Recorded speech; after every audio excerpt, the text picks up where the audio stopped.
Bonjour, moi c'est Aurore. Je te propose un calendrier de l'Avent mêlant yoga et découverte de mon île natale, La Réunion. And where down we go, go, go, go, go. Way down we go, go, go, go, go. So where down we go. Aujourd'hui, nous sommes au Piton des Neiges, c'est à l'envers, c'est à l'endroit, à 3070 mètres d'altitude, donc c'est le plus haut sommet de l'île. Et ça fait partie des plus hauts sommets aussi de l'océan Indien. Donc nous sommes du coup au cœur de l'île de La Réunion et on va dire aussi un peu au noyau historique de l'île. Parce que si on fait un petit peu de rappel de cours de SVT du collège de terminale, de cours de géologie, en fait il faut savoir qu'il y a donc des millions d'années, 3 millions d'années je crois, le point chaud de La Réunion, donc c'est sous la croûte terrestre, a perforé cette croûte terrestre pour donner naissance à un piton. Voilà, donc le piton est sorti de l'eau.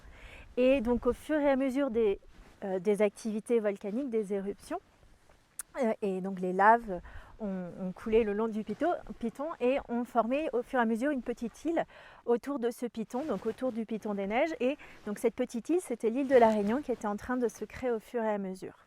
Après donc d'autres millions d'années, la plaque africaine, la plaque sur laquelle l'île se trouve, s'est déplacée, donc mouvement des plaques. Et donc le même point chaud de La Réunion a à nouveau donc eu des activités volcaniques et a donné naissance au piton de la Fournaise, donc qui est encore actif aujourd'hui. Comme vous avez pu le voir dans les vidéos précédentes, on a vu que donc, le piton de la Fournaise continuait d'agrandir l'île avec notamment les coulées de lave qui sortent de l'enclos et qui atteignent la mer. Mais normalement, donc le piton des neiges sur lequel nous sommes aujourd'hui, lui, est censé être endormi, donc pas éteint, mais ça fait au moins 12 000 ans, je crois, qu'il n'a pas eu d'éruption. Mais son cœur reste chaud, plus de 200 degrés, comme on a vu en bas.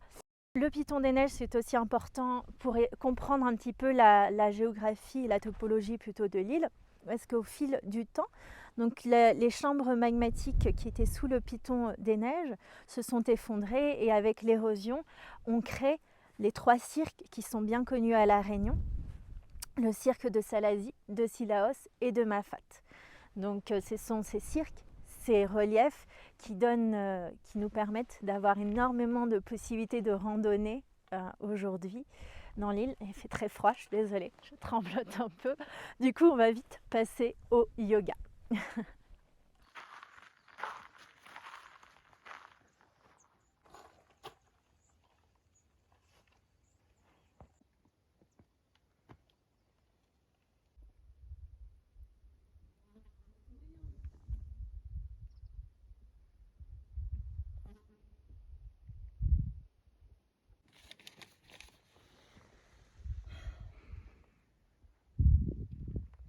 On va faire aujourd'hui pour la pratique de yoga les pratiques de respiration qui viennent clôturer la pratique de l'Ashtanga, donc une version un peu raccourcie de ces pratiques de respiration.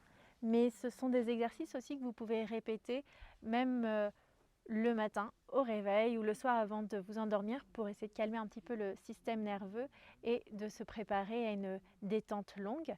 Parce que justement, ces postures de respiration arrive avant le Shavasana, la posture de relaxation finale.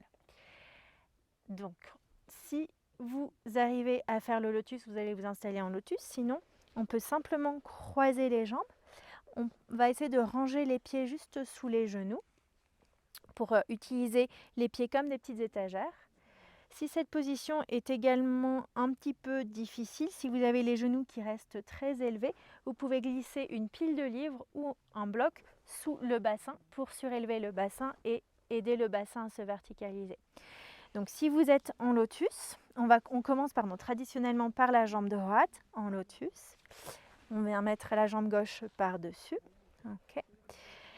Donc on va garder les pieds pointés et on va trouver une petite bascule vers l'avant, une flexion vers l'avant d'abord. Donc on peut attraper les coudes avec les mains opposées, basculer le buste vers l'avant, peut-être déposer le front sur le sol ou sur une brique à nouveau.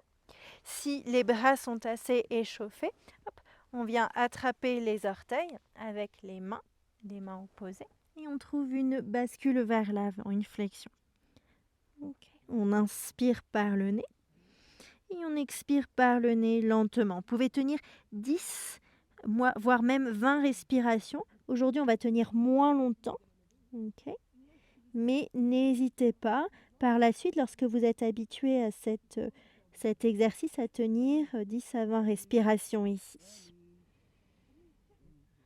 Okay. Ne laissez pas les paupières s'alourdir complètement. Gardez un point de concentration. Peut-être fixer le bout de votre nez ici. Okay. On va inspirer.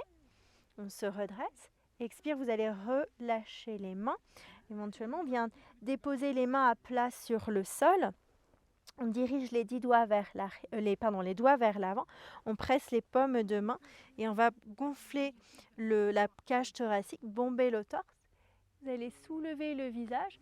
Je ferme les yeux parce qu'il y a une luminosité quand même un peu intense, mais sinon regardez toujours vers le bout de votre nez. Vous repoussez le sol avec les paumes de main. On utilise les trapèzes comme un petit coussin ici. Inspire, expire.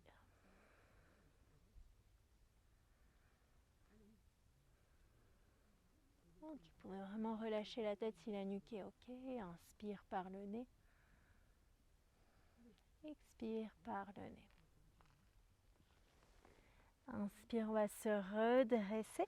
Et notre dernière position de respiration, ce sera la position de Padmasana, du lotus. Donc on essaye de garder les bras tendus, paumes de main ouvertes vers le ciel. On peut trouver un mudra ici dans les doigts, dans les mains, pouce et index qui se touchent.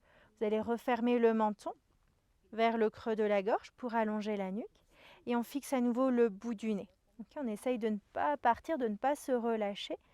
On reste dans une position dynamique dans la colonne et dans le dos. Inspirez par le nez.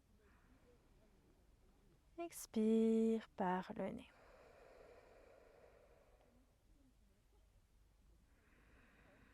Donc, comme tout à l'heure, vous pouvez tenir entre 10 et 20 respirations. Ici, comme on est sur des formats plutôt courts, on tiendra simplement 8 respirations. Encore 4.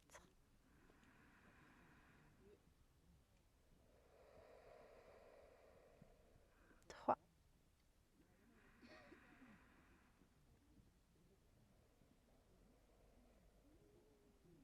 2.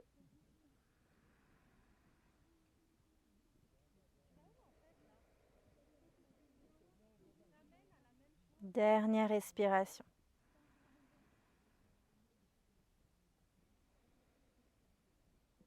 Ok. Inspire, on réouvre les paupières. Expire, on relâche les mains. La position finale est une position qui peut surprendre. Enfin, l'avant-dernière posture, avant la relaxation, c'est Utplati. C'est une position de force où on réengage le périnée, on réengage le transverse pour se maintenir en équilibre. Donc si vous êtes en lotus, c'est un peu plus facile. Main à plat sur le sol, on repousse le sol avec les mains, on décolle le bassin et les cuisses. On essaye de soulever les jambes. Okay. Si vous n'êtes pas en lotus, c'est un peu plus compliqué. Donc les jambes sont décroisées. On essaye de ramener les cuisses vers le ventre, les genoux vers la poitrine, tibia croisé, pressez les mains et on décolle également les fesses et les pieds. Okay. Donc vous allez choisir votre option. Essayez de tenir entre 5 et 10 respirations, voire 20 si vous êtes très en forme. Et ensuite, on va pouvoir tout relâcher et venir s'allonger dans le Shavasana. Okay. Donc je vous laisse vous détendre à votre rythme et je vous dis à demain pour la dernière... Aujourd'hui, c'est la dernière pratique, donc je vous dis à une prochaine vidéo. Et n'hésitez pas encore une fois à me mettre vos remarques, vos interrogations concernant les lieux visités jusqu'ici, les pratiques également. Et joyeux Noël!